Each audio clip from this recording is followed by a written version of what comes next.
أفلا يتدبرون القرآن. Assalamualaikum warahmatullahi wabarakatuh.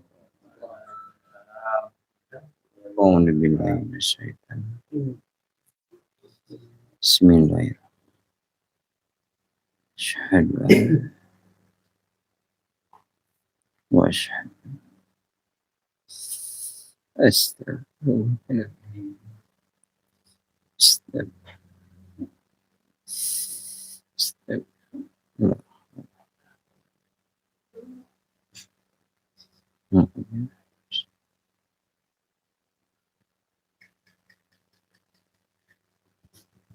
Alhamdulillahirabbil alamin.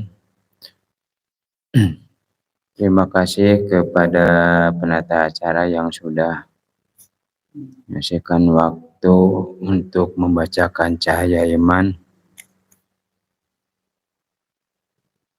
Tahilap ka pengurus majelis Sejapot Tapok dan pembina Om Jay, semoga beliau dan keluarganya selalu diberi kesehatan lahir lima batin. Dan tak lupa juga untuk pembimbing Om Riz, sama semoga selalu diberikan kesehatan lahir dan batin, dimudahkan segala urusannya. Dan tak lupa juga para Ustadz Usman, Ustadz Jayan. Semoga beliau juga selalu diberikan kekuatan sehat lahir lima batin dan dimudahkan, dilancarkan segala urusannya. Dan gak lupa juga Om Bani, Om Hendra, Mas Inok, semuanya, dan pengurus Majelis Sejapot Tapok. Semoga beliau selalu diberi kesehatan lahir lima batinnya, dimudahkan, dilancarkan segala urusannya. Dan tak lupa juga Iwan Ahwat, semoga beliau selalu diberikan kesehatan lahir dan batinnya dan dimudahkan segala urusannya. Amin ya robbal alamin. Saya ingin membacakan petikan cahaya iman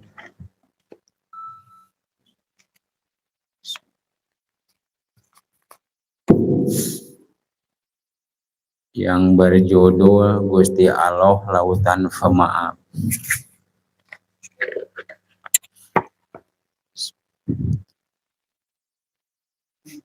Jangan risau dan jangan cemas bila kita merasakan sudah terlalu banyak berbuat dosa sejak sekarang. Segera dihentikan, jangan terlena enak-enakan nanti keburu mati. Lantaran urusan mati tidak ada orang yang tahu kapan waktunya. Kepastiannya hanya kepada Allah yang Maha Mengetahui. Usahakan melaksanakan taubat dari sekarang dengan jalan takwa dan ibadah kepada Allah yang Maha Pengasih dan Penyayang. Segera sujud meminta ampun kepada Allah yang Maha Adil sebelum kita mati, supaya mulus nantinya tidak ada penagihan di dunia. Kita ibadah menambahkan benih kebaikan untuk menentukan di akhirat. Begitu tugas suci dari Tuhan kita Allah. Mengapa salah mengerti di dunia malah membuat dosa. Tandanya membangkang kepada Tuhan, sedangkan hidup, umur, dan mati Gusti Allah yang memastikan. Tidak bisa dibantah lagi. Seterusnya jodoh dan rezeki, kulak canggem, bagja awak. Begitupun nasib diri, hanya Allah yang mengatur hendak dari kemana. Jika kita membangkang kepada Allah, yang pasti hanya menumpuk dosa saja. Kenyataannya yang membangkang kepada Allah ialah meninggalkan ibadah, betah di alam maksiat, meremehkan kepada perintah agama, bila mana malas melaksanakan ibadah. Ini ciri membangkang kepada Allah Ta'ala. Apabila kita tidak taat kepada ajaran agama, tidak ada bedanya dengan tidak menaati Allah. Itu yang disebut membangkang kepada Allah, yang akhirnya banyak perbuatan yang melanggar ketentuan agama. Tentu saja bagi kita hanya jadi dosa, utamanya dosa kepada Bapa, juga dosa kepada sesama hidup, dan yang lain-lainnya lagi. Sedangkan dosa itu sifatnya gaib, lagi halus, bagaikan tiada tetapi ada, serta tidak jauh dari badan kita. Menunggu waktu kita meleng, saatnya apes melekat kuat sekali di dunia sampai di akhirat. Maka dan itu, segeralah kita taubat kepada Allah, mumpung masih ada waktu di dunia. Tempatnya taubat, di akhirat habis sudah waktunya. Tidak bisa ibadah lagi, hanya tinggal menerima segala amal tadi selagi ada di dunia. Gusti Allah tidak menyiksa dan tidak mengganjar, semua tergantung kepada amal sendiri. Nah, di sini kita jangan asik terlena alam pendosaan yang jadi sebab yakin kita bakal mengalami satu alam penutupan hidup yang disebut kematian. Sedangkan dalam urusan ini merupakan salah satu rahasia Allah. Manusia tidak ada yang tahu, hanya Allah yang Maha mengetahui. Oleh sebab itu, bagi kita sekalian gunakan jalan hidup di jalan yang manfaat dalam keselamatan kita dunia dan akhirat. Tegasnya, jalan yang manfaat hidup kita jangan dihambur-hambur, tidak karuan, lantaran tidak memiliki resep umur, maka harus dikasihani, jangan disiksa. Kita digunakan hidup di jalan yang diridhoi Allah Subhanahu wa Ta'ala. Ternyata itulah ibadah, supaya wujud kita dapat pernyataan. Misalnya dari perjalanan hidup kita, telanjur sudah ada dosa, jangan cemas dan jangan putus asa. Gusti Allah lautan pemaaf. Sekalipun dosa kita sudah karatan, asal kita kembali kepada jalan yang benar dan sekarang menyadari dan beralih kepada yang seharusnya sampai kita mati.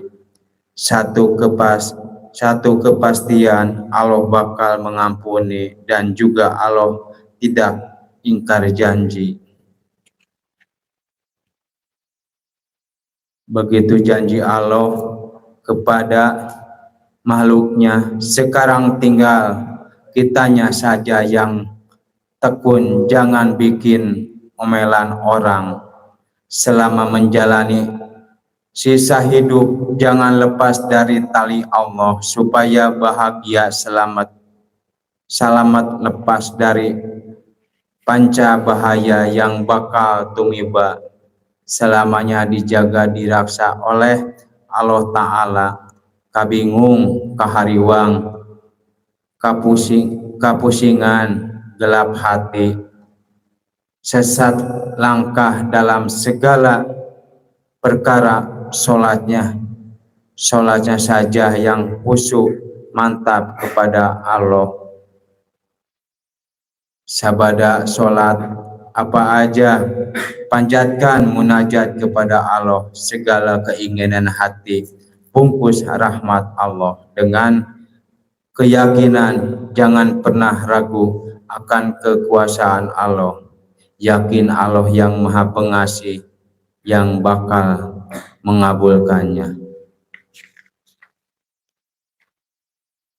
Alhamdulillah Rabbil Alamin, yang mana barusan dibacakan oleh saya, mudah-mudahan itu khususnya buat diri saya, umumnya buat semuanya. Mudah-mudahan Allah Subhanahu wa Ta'ala selalu terus mengabdi, ngajari, ngajaga, ngaraksakan diri orang sadayana, supaya orang sadayana senantiasa terus berjuang di jalan Allah. Mudah-mudahan selalu diberi kesehatan lahir batin. Wabillahi taufiq hidayah. Wassalamualaikum warahmatullahi wabarakatuh.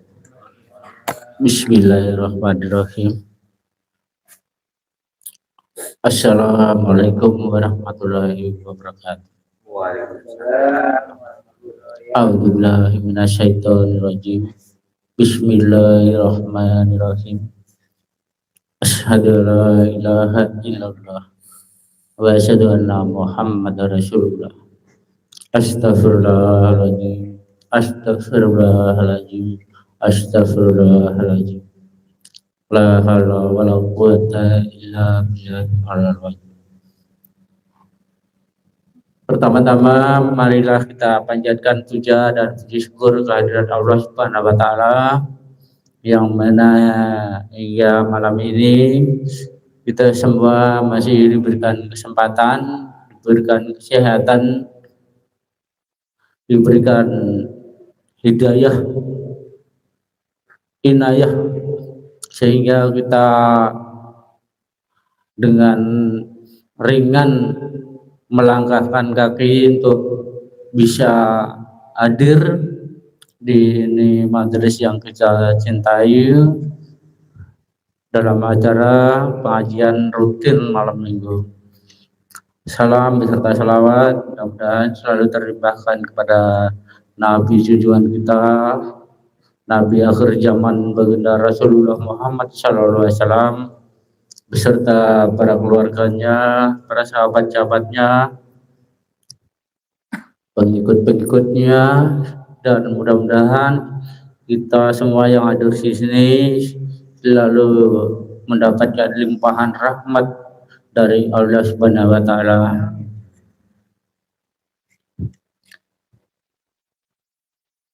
Malam ini saya akan membacakan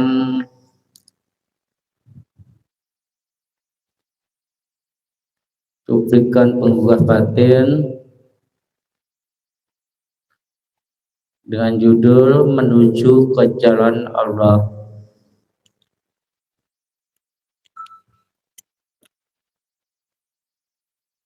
Apabila perjalanan seseorang telah mendekati jalan Allah, maka hidupnya berbeda dari orang lain.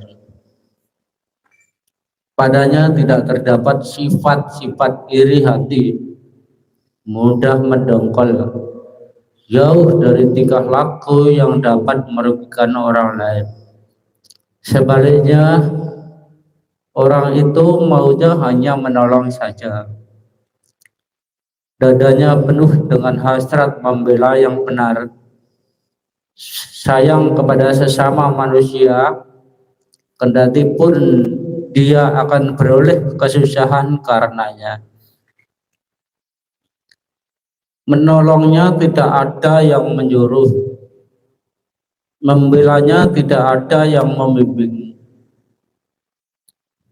dan tanpa pikir ataupun dipertimbangkan terlebih dahulu, hanya terdolong oleh rasa kasih sayang semata-mata.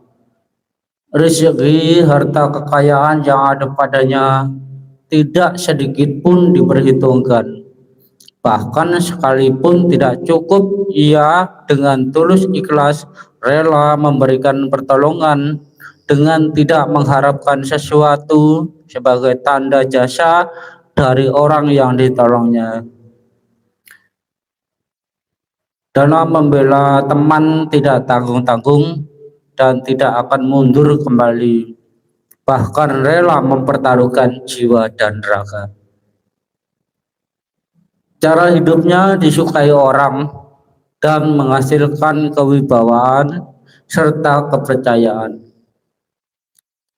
Selanjutnya, ia tidak akan berasa aral atau munafik.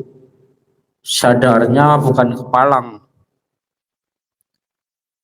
Apabila ada hal yang menyakiti hatinya, dan siapapun juga, dengan segera ia akan menerimanya dengan bersih hati.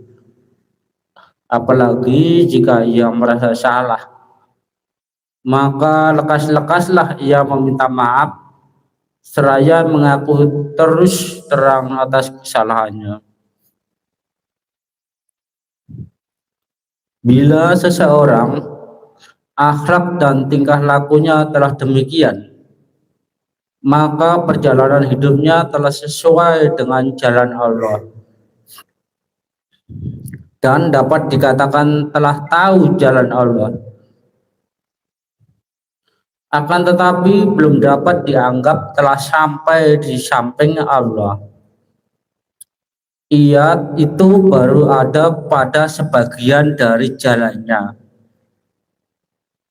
Ia termasuk golongan baik, akan tetapi belum sampai kepada yang dituju, yaitu asal dari Allah kembali ke Allah. Kalau saya simak petikan penggugah batin ini yang saya baca ini, hampir bisa dikatakan mirip dengan jalan mencapai kemarifatullah. Para hadirin yang sama-sama dimuliakan Allah Subhanahu wa taala.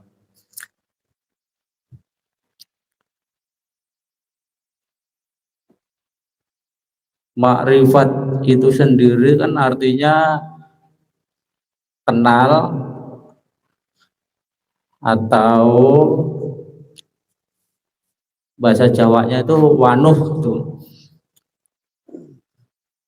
Sementara syarat utama seseorang untuk beragama Islam itu harus makrifat dulu kan.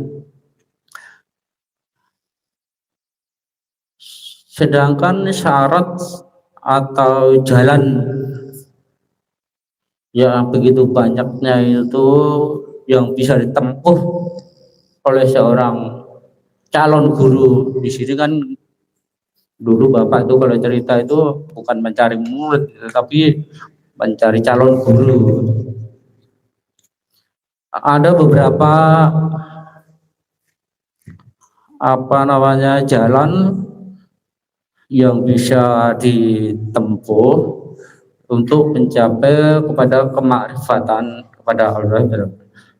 Yang utama adalah taat kepada Allah dan taat kepada Rasulnya. Taat kepada Allah di sini itu dalam sebagian arti menjalankan segala perintah dan meninggalkan segala larangan. Itu bahasa umum. Kalau bahasa kita itu taat menjalankan perintah, taat menjalankan larangannya kan. Kemudian kalau patuh kepada Rasul itu ya seperti kita ini, masih sanggup, masih bisa dengan rasa tanggung jawab hadir di majelis, itu kan bentuk suatu ketaatan kita kepada Rasul. Dan di sini itu yang ada kan pembimbing kita itu kan sebagai istilah panjang tangannya dari ajaran Rasulullah SAW yang telah sampai kepada para ulama, para kiai, hingga sampai kepada kita. Dengan kita taat kepada pembimbing, itu bagian dari satu perjalanan untuk kita mencapai makrifat. Yang kedua ada lagi jalannya, yaitu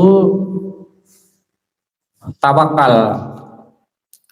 Tawakal itu artinya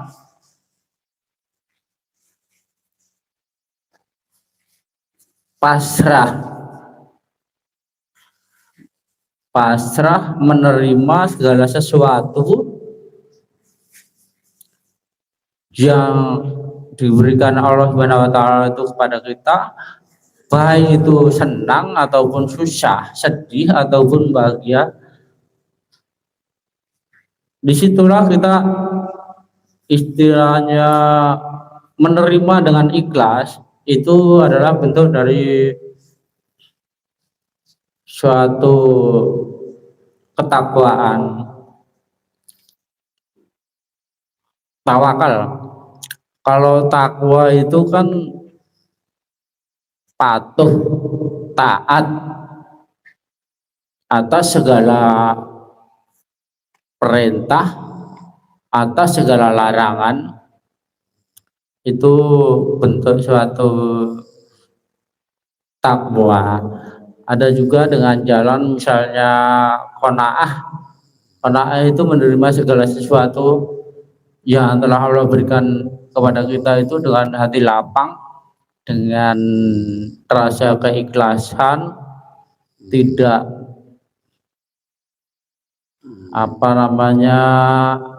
ngedumel, itu apa namanya ya semacam itu. Jadi qanaah itu suatu jalan juga untuk menuju kepada kemarifatan. Dan cirinya orang yang sudah marifat itu antara lain bahwa di dalam hidupnya itu sudah tidak ada merasa keakuan yang ada di dalam dirinya. Sesuatu yang terjadi di dalam hidupnya, entah itu senang, entah itu bahagia, entah itu sedih, entah itu apapun, dia bisa ini, dia bisa itu, dia kaya raya, dia ya pokoknya segala sesuatu di kehidupannya itu sudah tidak diakui kalau itu berupa atas usahanya gitu. Semata-mata dia mempercayai segala sesuatu yang ada pada dirinya itu Allah yang memberikan, Allah yang mengatur. Jadi bukan contohnya kita sukses misalnya sekolah tinggi, kerja nyaman, gaji gede, ini berkat perjuangan saya, ini bukan usaha saya, kan seperti itu. Pengakuan yang seperti itu kan salah. Kemudian ada ciri yang kedua itu yang bergemuruh di hatinya semata-mata hanyalah Allah. Seperti contohnya kalau kita menyadari kita dari rumah menuju majelis, kalau kita sadar sebenarnya yang memperjalankan kita dari rumah ke majelis ini kan siapa kan? Itu bentuk, kalau di gembur hatinya itu memang sudah Allah yang menuntut, sudah Allah yang memperjalankan semuanya. Jadi manusia itu memang tidak bisa apa-apa gitu, tiada daya kan. Kemudian ada ciri lagi, kalau orang yang sudah ma'rifat itu di dalam hatinya, di dalam dirinya itu terasa damai, terasa bahagia, tidak ada sedikit pun rasa gundah gulana, tidak ada rasa sedikit pun bersedih hati. Hari ini kita mau ngaji, nggak ada duit sama sekali kan, baratnya kan gitu. Hanya sekedar ada buat bensin ataupun rokok, ada alhamdulillah. Tapi tidak ada pikiran kita itu Allah membatasi hal seperti itu. Maksudnya itu di dalam diri kita itu udah seperti contohnya ikhlas itu. Jadi nggak ada rasa istilahnya khawatir, nggak ada rasa istilahnya nanti takut dengan apa-apa kan begitu. Hari ini kita masih bisa makan, belum tahu kan besok seperti apa. Tapi kalau masih menjadi pikiran kita, besok gimana, itu artinya kita belum bermarifat. Kalau udah bermarifat itu harusnya yang kita rasakan di keseharian kita itu nggak ada rasa sedih, nggak ada rasa kecewa, nggak ada rasa istilahnya curiga sama Gusti Allah kan. Itu pokoknya jalanin aja hidup ini, jalan Allah yang mengatur, sambil kita terus berjuang melaksanakan apa yang menjadi perintahnya, melaksanakan apa yang menjadi larangannya, taat kepada guru. Karena nggak bisa kita meninggalkan itu, kunci yang utama itu. Jadi mudah-mudahan kita semua para ikhwan yang sama-sama dicintai Allah, baik yang ada di sini yang bisa hadir maupun yang tidak hadir, mudah-mudahan terus Allah memberikan kekuatan kepada kita untuk terus berjuang bahwa ini ajaran itu memang benar. Karena yang istilahnya kalau bahasa umumnya syafaat itu kan pertolongan, bantuan di hari nanti, di hari kemudian itu bukan ya istilahnya apa ya, tapi orang yang ikhwan lah gitu, orang yang setia, terus orang yang setia kepada ini ajaran dengan tidak mencintai lebih di luar dari itu. Seperti bahasanya kita masih disibukkan dengan apa itu, kesibukan di luar sana mencari rezeki atau apapun ya kan. Insya Allah dari hasil itu nanti kalau kita yakin sepenuhnya dengan ajaran, segala permasalahan, segala kebuntuan hidup kita di dunia ini Allah lapangkan jalannya. Demikian tadi ya sedikit saya membacakan petikan penggugah batin dari Pustaka Majelis IPPAI Jabodetabek. Mudah-mudahan kita selalu diberikan kesanggupan.